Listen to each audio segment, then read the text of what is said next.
আসসালামু আলাইকুম ওরহমতুল্লাহ। প্রিয় ভাই ও বোনেরা, আজকের এই ভিডিওটি শুরু করার আগে আমি আপনাকে একটা প্রশ্ন করতে চাই। আপনি কি জানেন শবে বরাতের দিনে অনেকেই রোজা রাখেন, ইবাদত করেন, কান্না করেন, কিন্তু অজান্তেই এমন কিছু ভুল করে ফেলেন যার কারণে সেই রোজা আল্লাহর দরবারে কবুলই হয় না? ভাবুন তো, সারাদিন ক্ষুধা, তৃষ্ণা, কষ্ট সহ্য করলেন, আর শেষে যদি জানতে পারেন যে আপনার রোজা কবুলই হয়নি, কতটা কষ্ট লাগবে, কতটা আফসোস হবে। রাসূল সাল্লাল্লাহু আলাইহি ওয়াসাল্লাম বলেছেন, অনেক রোজাদার এমন আছে যারা রোজা রেখে ক্ষুধা আর তৃষ্ণা ছাড়া কিছুই পায় না। ইবনে মাজাহ। এই হাদিস শুনলেই বুক কেঁপে ওঠে। আমরা কি তাদের দলে পড়ে যাচ্ছি না তো? শবে বরাত এমন একটি রাত, যেই রাতে আল্লাহ তাআলা বান্দাদের ক্ষমা করেন, তাকদীর লিখে দেন, রহমতের দরজা খুলে দেন। আর আমরা যদি ভুলের কারণে সেই রহমত থেকেই বঞ্চিত হয়ে যাই, তাহলে এর চেয়ে বড় ক্ষতি আর কি হতে পারে? তাই আজকের এই ভিডিওতে আমি আপনাদের জানাবো শবে বরাতের দিনে 3টি মারাত্মক ভুল, যেগুলো করলে আপনার রোজা ও ইবাদত নষ্ট হয়ে যেতে পারে। ভিডিওটি খুব মনোযোগ দিয়ে শেষ পর্যন্ত দেখবেন, কারণ শেষের কথাগুলো আপনার জীবনটাই বদলে দিতে পারে ইনশাআল্লাহ। আপনারা দেখছেন জান্নাতের ডাক। ভিডিওটি ভালো লাগলে অবশ্যই লাইক, শেয়ার এবং সাবস্ক্রাইব করবেন।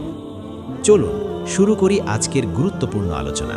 প্রথম ভুল, গুনাহ থেকে তওবা না করে রোজা রাখা। প্রিয় ভাই ও বোনেরা, শবে বরাতের দিনে সবচেয়ে বড় যে ভুলটা আমরা করি, সেটা হলো গুনাহের জীবন চালু রেখে রোজা রাখা। আমরা ভাবি আজ রোজা রাখব, নামাজ পড়ব, তাহলেই সব মাফ। কিন্তু হৃদয় কি বদলেছে? গুনাহ কি ছেড়েছি? কারো হক নষ্ট করলে কি ক্ষমা চেয়েছি? রোজা শুধু না খেয়ে থাকা না, রোজা হলো আত্মাকে পরিষ্কার করা, আল্লাহর দিকে ফিরে আসা। রাসূল সাল্লাল্লাহু আলাইহি ওয়াসাল্লাম বলেছেন, যে ব্যক্তি মিথ্যা কথা ও খারাপ কাজ ত্যাগ করে না, তার পানাহার ত্যাগ করার আল্লাহর কোনো প্রয়োজন নেই। সুবহানাল্লাহ। মানে কি? আপনি রোজা রাখলেন কিন্তু গীবত করলেন, মিথ্যা বললেন, হারাম দেখলেন, নামাজ ছাড়লেন, তাহলে সেই রোজার মূল্য কোথায়? অনেকেই শবে বরাতের রাতে ইবাদত করে, কিন্তু পরদিন আবার আগের মতো গান, সিনেমা, গীবত, ঝগড়া, হারাম সম্পর্ক। এটা কি সত্যিকারের তওবা? আল্লাহ চান শুধু ক্ষুধা না, একটা বদলে যাওয়া হৃদয়। এই রাত হলো ক্ষমা পাওয়ার রাত। তাই রোজার আগে নিজের মনে বলুন, হে আল্লাহ, আমি সত্যি সত্যি বদলাতে চাই। মনে রাখবেন, তওবা ছাড়া রোজা শুধু কষ্ট, কিন্তু তওবা সহ রোজা জান্নাতের রাস্তা। দ্বিতীয় ভুল, মানুষের হক নষ্ট করে রোজা রাখা। প্রিয় ভাই ও বোনেরা, আমরা অনেকেই নামাজ পড়ি, রোজা রাখি, কুরআন তিলাওয়াত করি, কিন্তু একটা জিনিস ভুলে যাই, মানুষের হক। মনে রাখবেন, আল্লাহ তার হক ক্ষমা করে দিতে পারেন, কিন্তু বান্দার হক কখনো ক্ষমা করেন না, যতক্ষণ না সেই ব্যক্তি নিজে ক্ষমা করে। ভাবুন তো, আপনি কারো সাথে অন্যায় করেছেন, কারো টাকা মেরে দিয়েছেন, কারো মনে কষ্ট দিয়েছেন, গীবত করেছেন, অপমান করেছেন, আর তারপর শবে বরাতের দিনে রোজা রেখে বলছেন, ইয়া আল্লাহ, আমাকে মাফ করে দিন। কিন্তু যার মন ভেঙেছেন, সে তো এখনও কাঁদছে। রাসূল সাল্লাল্লাহু আলাইহি ওয়াসাল্লাম বলেছেন, তোমরা কি জানো নিঃস্বকে? কিয়ামতের দিন এমন লোক আসবে নামাজ, রোজা, যাকাত নিয়ে, কিন্তু সে মানুষকে গালি দিয়েছে, মারধর করেছে, হক নষ্ট করেছে। তখন তার নেক আমলগুলো তাদের দিয়ে দেয়া হবে, শেষে সে নিঃস্ব হয়ে যাবে। সহিহ মুসলিম। আল্লাহু আকবার। কত ভয়ঙ্কর কথা! মানে কি, আপনার শবে বরাতের রোজা, নামাজ সব অন্যের হাতে চলে যেতে পারে। তাই আজই ভাবুন, কারো সাথে ঝগড়া আছে, কারো টাকা বাকি, কারো মন ভেঙেছেন, রোজার আগে মাফ চেয়ে নিন, কারণ ক্ষমা চাইলে হৃদয় হালকা হয় আর আমল কবুল হয়। মনে রাখবেন, মানুষের দোয়া নিয়ে রোজা রাখলে সেই রোজা সরাসরি আল্লাহর দরবারে পৌঁছে যায়। তৃতীয় ভুল, রিয়া ও লোক দেখানো ইবাদত করা। প্রিয় ভাই ও বোনেরা, শবে বরাত এলে আমরা অনেকেই হঠাৎ খুব ধার্মিক হয়ে যাই। লম্বা নামাজ, লম্বা দোয়া, রোজা, দান, সদকা। কিন্তু একটা প্রশ্ন করুন নিজের মনে, আমি কি আল্লাহর জন্য করছি নাকি মানুষের প্রশংসার জন্য? অনেকেই রোজা রাখে, তারপর সবার কাছে বলে বেড়ায়, আজ আমি রোজা, সারা রাত তাহাজ্জুদ পড়েছি, এত টাকা দান করেছি। ফেসবুকে পোস্ট, স্ট্যাটাস, ছবি, ইবাদত কি দেখানোর জিনিস?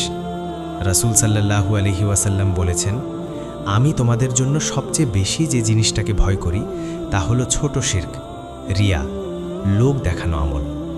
সুবহানাল্লাহ, লোক দেখানো আমলকে তিনি ছোট শিরক বলেছেন।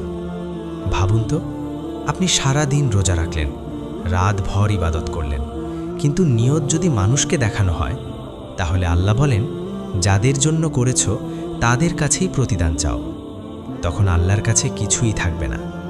শবে বরাত হলো গোপন কান্নার রাত, চুপচাপ সিজদায় পুড়ে আল্লাহকে বলার রাত, ইয়া রব, তুমি ছাড়া কেউ জানুক না।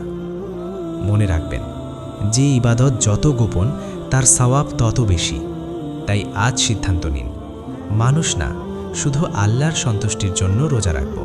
প্রিয় ভাই ও বোনেরা, আজকের আলোচনা শুনে হয়তো আপনার মনে একটা প্রশ্ন আসছে, আমি কি এতদিন ভুল করেই রোজা রাখছিলাম?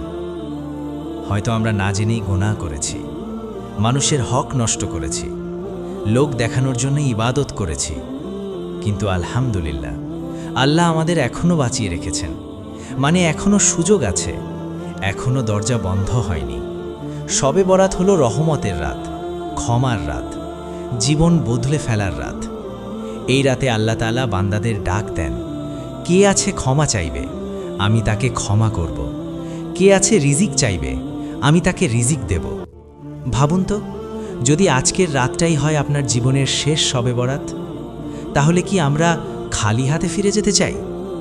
আজ থেকেই নিয়ত করুন, গুনাহ ছাড়ব, মানুষের হক আদায় করব, শুধু আল্লাহর জন্য ইবাদত করব।